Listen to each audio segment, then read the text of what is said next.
ဒီနေ့ဗီဒီယိုမှာတော့YouTube channel အတွက်မရှိမဖြစ်လိုအပ်တဲ့ AdSense account error တက်တဲ့အခါမှာကျွန်တော်ဖြည့်စက်နည်းလေးကိုကျွန်တော်တင်ပြပေးမှာဖြစ်တယ်ဒီဖက်အပေဖက်မှာကျတော့ Face in AdSense for YouTube ဆိုပြီးတော့မရှိတယ်ပြီးလို့ရှိရင်တော့ဒီဖက်မှာကျတော့ Change Association ဆိုပြီးတော့မှပေးထားတာဖြစ်တယ်ကျွန်တော်တို့ Google AdSense account ဖွင့်တဲ့အခါမှာကျွန်တော်တို့အဲ့ဒီကိုဖွင့်တဲ့အကောင့်ကိုထပ်ပြီးတော့မှfake မဲ့ဆိုလို့ရှိရင်တော့ဒီ fake in AdSense for YouTube ဆိုတဲ့ဟာကိုကျွန်တော်တို့ဝင်ရမှာဖြစ်တယ်အခုကကျွန်တော်တို့ဒီဖက်ကဟာနဲ့ကျွန်တော် CPDA account နဲ့ change တဲ့ဟာလေးကိုကျွန်တော်လုပ်ပြပေးမှာဖြစ်တယ်ဆိုတော့ကျွန်တော်ဆက်ပြီးတော့ရအောင် Okay ကျွန်တော် change association ကိုကျွန်တော်တို့တစ်ချက်နှိပ်မယ်ဒီဖက်ကဟာလေးကိုဒီပြီးလို့ရှိရင်တော့ကျွန်တော် next တော့မယ် next တော့မယ်ကျွန်တော်ဒီနေရာမှာ password လာတောင်းလို့ရှိရင်တော့ကျွန်တော် password ရိုက်ပေးရမှာဖြစ်တယ်ပြီးလို့ရှိရင်တော့ verify လည်းကျွန်တော်တခါတည်းလုပ်ပေးရမှာဖြစ်တယ်ဖုန်းထဲမှာတုံထားလို့ရှိရင်တော့တခြားဖုန်းတွေမှာတုံထားတော့အတည်ပြုခိုင်းတာဖြစ်တယ်အဲ့ဒါလေးကိုကျွန်တော်တို့လုပ်ပေးရမှာဖြစ်တယ် okay အဲ့လို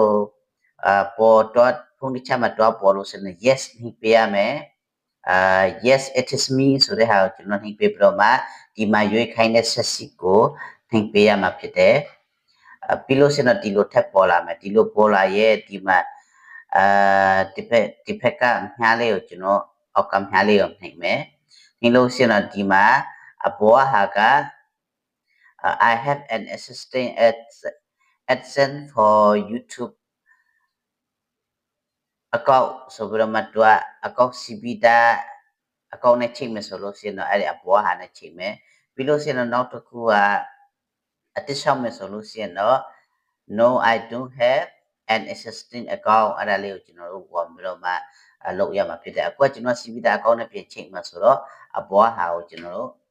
နှိပ်ပြီးတော့မှတွားလိုက်မယ်အပေါ်ဟာနှိပ်ပြီးတော့မှဒီဖက်ညာဖက်ကညာဖက်က continue ကိုတစ်ချက်နှိပ်ပေးရမှာဖြစ်တယ် Okay ပြီးလို့ရှိရင်ဒီညမှာ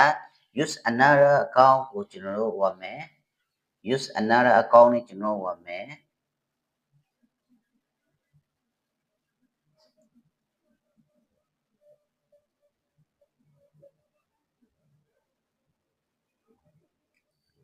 Okay ပြီးလို့ရှိရင်တော့ကျွန်တော် Gmail address ထည့်မယ်ပြီးလို့ရှိရင်တော့ကျွန်တော်password ပါထည့်ပေးရမှာဖြစ်တယ်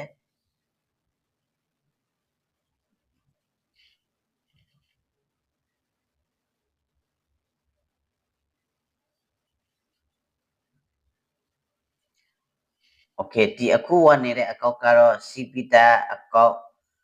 ဒီ AdSense account ကိုကျွန်တော်ဝင်နေတာဖြစ်တယ် password ရိုက်ပြီးလို့ရှိရင်တော့ဒီ next ကိုကျွန်တော်ဝင်ပေးမယ်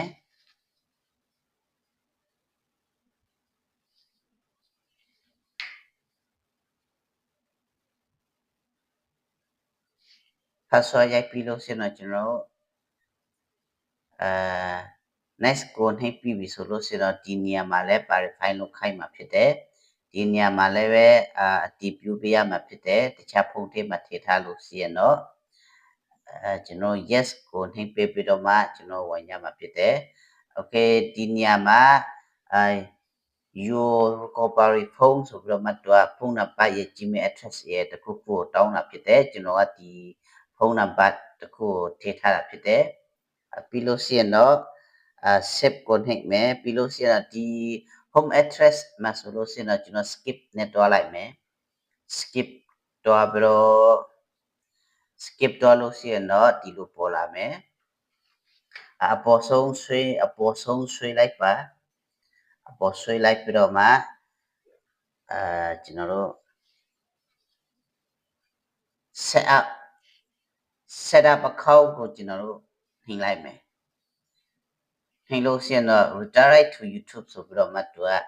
လာပြတယ်ဒီဟာလေးကိုကျွန်တော်နှိပ်လိုက်တာ ਨੇ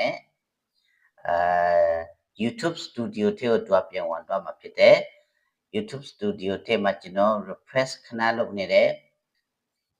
refresh ကျွန်တော်လုပ်လို့ရှိရင်တော့နည်းနည်းစောင်းပြီးတော့မှဒီလိုကြည့်လိုက်ရင်တော့ဒီ step 2မှာ down ဆိုပြီး